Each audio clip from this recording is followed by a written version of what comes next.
What's going on, guys? Welcome back to Classic Octane. I am Taylor. As you can see, we are out of the shop today. We are out in the Texas Hill Country putting some miles on the R100GS finally. So this is the first, what I'm going to call, official test ride. I've done a couple of short ones, you know, maybe 3, 4, 5 miles at a time, something like that. Today's going to be the first, probably, I don't know, 80, 100-ish miles, something like that. Typical test route that I go on quite a few of my bikes. So I'm out in the hill country now. I'm heading towards one of my favorite roads. It's called Cow Creek. I'm going to take you guys along the way. So here we are, my favorite little back road. Again, this is called Cow Creek, out just west of Austin. It's a road you definitely don't want to go super fast on just because there's a lot of blind turns, but generally not a ton of traffic and super fun, nice views and stuff like that. You guys have probably seen me take a few bikes on this before. So far we are just about 21 miles into the test ride, and so far I've only identified 2 things that I need to address. So one is my right side mirror is loose, so over a couple of miles it kind of pulls itself in with the wind, becomes out of adjustment, so that's a super quick and easy fix. The other one that's a little bit more pressing than that is my throttle seems to be very sticky. My gut is that it's just the throttle cable itself needs to be lubricated. I bet it hasn't been lubricated in many years. Worst case scenario, it'll be the carbs, the actual linkage itself. When I cleaned them out, I didn't notice the linkage being sticky at all. So I'm pretty confident it's just the cable itself. So we can lubricate that when we get back to the shop. If that doesn't fix it, the cables for this bike are super cheap. They're like 25 bucks for a new throttle cable. We'll probably also do the same for the choke, just to make sure that's all nice and lubed. Last time you guys saw this bike was before I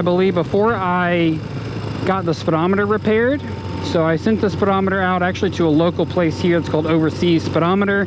They completely rebuilt it, and now it works perfect. It's nice and smooth all the way through the whole range. It used to be very sticky around like 30 to 40 miles an hour. And our tripometer didn't work at all before, and now it does, and it resets nicely. So it's all doing exactly what it's supposed to do. Everything else seems to be going great. I do have a little bit of ticking noise from the right side cylinder head. I did recheck the valve clearance. That helped quiet it up quite a bit. So now I think it's just a little bit of play in our rocker arm. And from what I understand on these later airheads, you need to actually shim it. So there's little shims that are in there. I think there's already 2 shims on this bike, and I need to order some more so I can take up a little bit of that play. The older ones, you could use a little trick with a socket and a C-clamp and kind of pull them together. Apparently that doesn't work on these later bikes, at least from what I've seen. So I might see if I can't order some of those shims. We can take up a little bit of that play just to quiet it down a little bit. So as I'm just cruising along here, enjoying myself, enjoying the view, I figured I'd talk to you guys a little bit about what my plans are for this bike. And to be honest, I don't actually know what my plans are. I'd be curious to get your guys' take on things. So my thoughts are mixed. So for the keep it side of things, it's a really cool bike. They're very rare, and they are becoming quite valuable. It is far and away the most valuable bike that I own by a pretty significant margin. So that makes me want to keep the bike, because if it's a collector bike, which I would consider it to be at this point, and it's in really good condition, if I keep it in really good condition, in theory it should only continue to go up in value. So right now it should be as cheap as it will be in the foreseeable future. So if I don't need to sell it, it kind of makes sense to keep, as an investment. The problem with that is I don't really know what I would do with it. I would consider this a classic bike, and I already have multiple classic bikes. I have my Triumph, I have the KZ750, I have a couple classic Hondas. We're building the R65 project right now.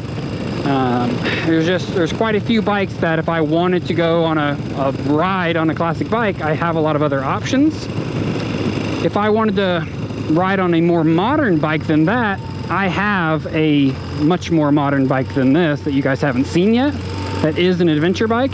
You guys will see that pretty soon. So that's the bike I'm going to choose to ride if I'm going to go out and actually hit some dirt and, you know, go camping or anything like that, because it's twice the horsepower, fuel injected, ABS, you know, it's like, it's just a good adventure bike. So I would never choose to ride this over that. Also, this is worth like 3 times more than that bike is. So it's just kind of, I don't know when I would ride it. So if I keep it, it's basically going to sit with the occasional ride just to put some miles on it, keep the carbs clean, keep the, you know, oil circulating, that kind of stuff, make sure the condition of the bike stays good. Other than that, it's just going to be sitting, which is like kind of sad. So I am conflicted on what to do with it.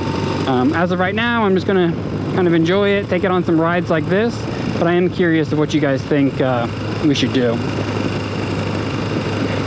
The value of these bikes has really blown me away. I didn't really realize that they've become so collectible. So just to, and this isn't any kind of like weird flex or anything, but just to kind of talk to you guys about what I found on bringatrailer.com, which is a website for kind of unique and cool vehicles to be auctioned off. You can look through previous listings and see what they sold for. This particular model was made from like 89 through 94, 96, something like that. You know, don't quote me on it. So you can look through all of those listings, and a couple of them have actually sold in the last few months. One of them only had 500 miles on it, so it's kind of an anomaly. It sold for over 40 grand. So I would kind of write that one off. But then there's been 2 more that sold with similar mileage. One was like 30,000 miles. The other one was about 60,000 miles. My particular bike just hit 58,000 miles. Those both sold right around 14 grand. I think one sold for like 13 something, one sold for like 16 something. So it's pretty wild what these bikes have kind of gone up to. But again, if I don't need to sell it, who knows if this could be you know, a $20,000 bike in a couple of years. And I would kind of kick myself if I sold it for, you know, 14 grand tomorrow and then found out it's actually worth 20 in, you know, in a year or 2 or whatever. So I don't know. Like you can tell, I'm quite conflicted. So I pulled over at this little abandoned gas station just to kind of look the bike over, make sure we don't have any leaking or anything that's worked its way loose. You know, like I said, this is the first kind of official test ride, so I want to do a little kind of roadside nut and bolt check. Everything is turning out great. I don't have any issues or anything that I found so far. Definitely want to sort out that throttle sticking issue, you know, as soon as possible. It's very annoying when you come to a stop and it kind of hangs and takes a little bit to come down from idle or to idle. So definitely want to sort that out. But other than that, no complaints. I do wish it had a little bit more brakes, just for the weight of this bike. This single caliper setup is just, you know, barely adequate, but it's not too bad. Overall, it's performing great for a bike that's almost as old as I am. I can't complain. All right, let's do a little pull in second gear. See how this power feels.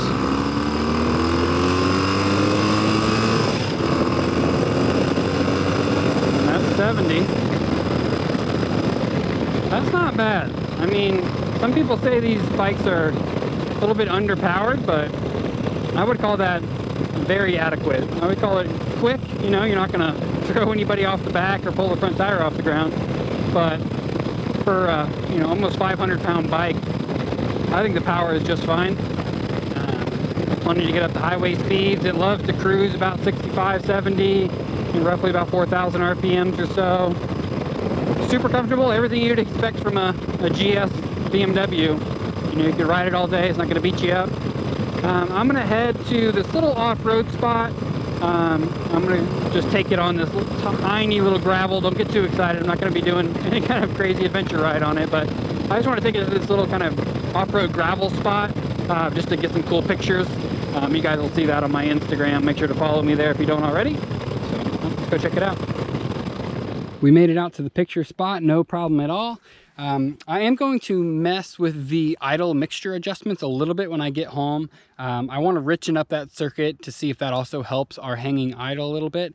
I'm not convinced it's 100% the throttle cable that's the problem. I know that the cable does in fact need to be lubed for sure, but I think it might be kind of two small problems making our kind of hanging idle issue. Other than that, no complaints, everything went great, which is exactly what I would hope for out of a test ride. It doesn't make for a particularly interesting video, but I hope you guys enjoyed it nonetheless. So I appreciate you guys watching this one. The next video will most likely be on the R65 project, so I'll see you then.